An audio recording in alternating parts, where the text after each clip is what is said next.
श्री परमात्मने नमः। कृष्णाय वासुदेवाय हरये परमात्मने प्रणतक्लेशनाशाय गोविंदाय नमो नमः। प्रिय मित्रों, मैं उपेंद्र नारायण मिश्र यूट्यूब चैनल के माध्यम से आप सब लोगों का हार्दिक स्वागत करता हूं, अभिनंदन करता हूं।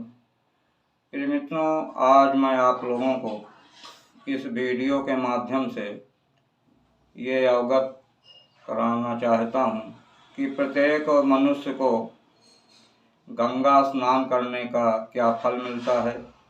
वैसे तो गंगा स्नान करने का हमेशा फल मिलता है, लेकिन हमारे धर्म शास्त्रों में कुछ पर्व ऐसे हैं, कुछ तिथियां ऐसी हैं, कुछ योग ऐसे होते हैं जिनमें कि गंगा स्नान करने का बहुत बड़ा महात्म्य बताया गया है।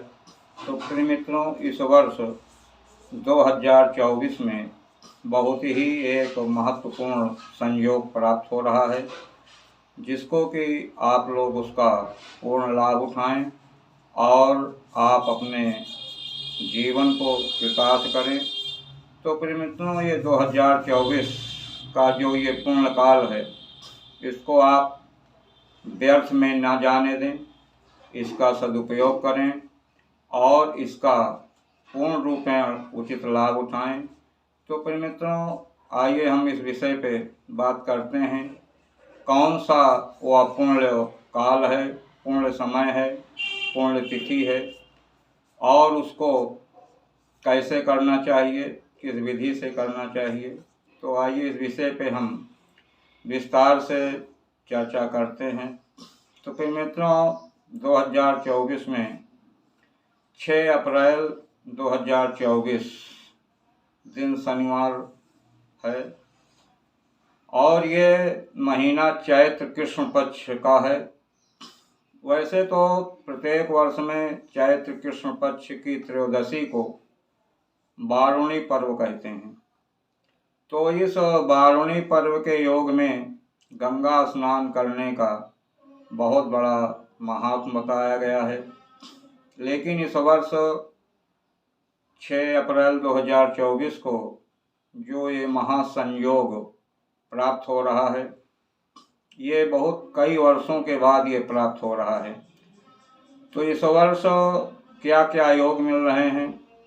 4 संयोग बहुत ही दुर्लभ हैं, जो कि जल्दी से नहीं प्राप्त होते हैं और इस वर्ष ये बहुत ही अच्छा संयोग प्राप्त हो रहा है।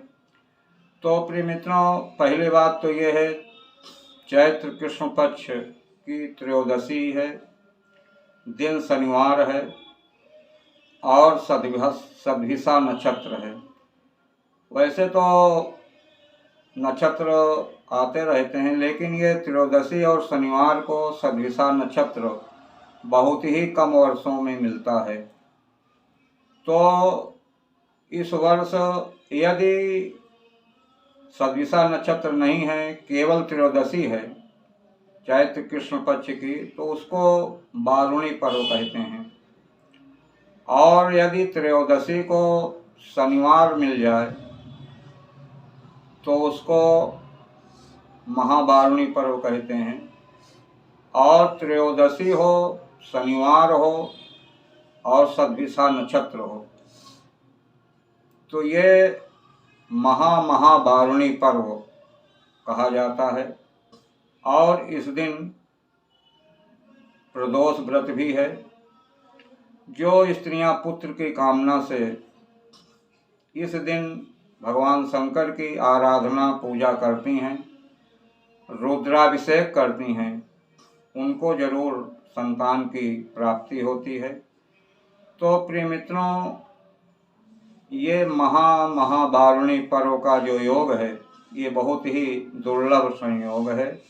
और इस दिन गंगा स्नान करने से 1 करोड़ सूर्य ग्रहण स्नान करने का फल प्राप्त होता है। यानी सूर्य ग्रहण में जो फल प्राप्त होता है गंगा स्नान करने से, तो 1 करोड़ बार यदि आप सूर्य ग्रहण में स्नान करेंगे, जो फल प्राप्त होगा वही फल इस वर्ष 6 अप्रैल 2024 को गंगा जमुना संगम में स्नान करने से इसका बहुत बड़ा फल प्राप्त होता है। 1 करोड़ सूर्य ग्रहण के फल का प्राप्त होता है।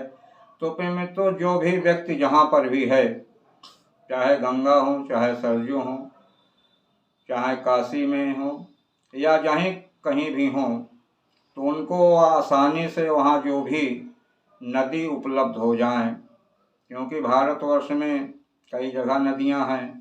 तो जहाँ जो भी नदी उपलब्ध हो जाए, उस दिन गंगा स्नान जरूर करना चाहिए।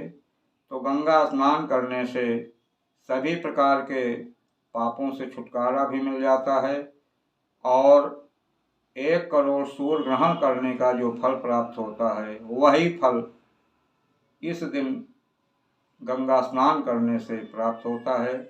तो प्रिय मित्रों, इस पर्व पर आप लोग जरूर गंगा स्नान करें और अपने जीवन को कृतार्थ बनाएं, और अपना जो धर्म कर्म है उसको करना चाहिए। इसके करने से कुल की वृद्धि होती है और भगवान की भक्ति भी प्राप्त होती है। तो प्रिय मित्रों, बस यहीं तक, फिर अगली कड़ी में फिर आपसे मुलाकात होगी, फिर बताएंगे। तब तक के लिए धन्यवाद।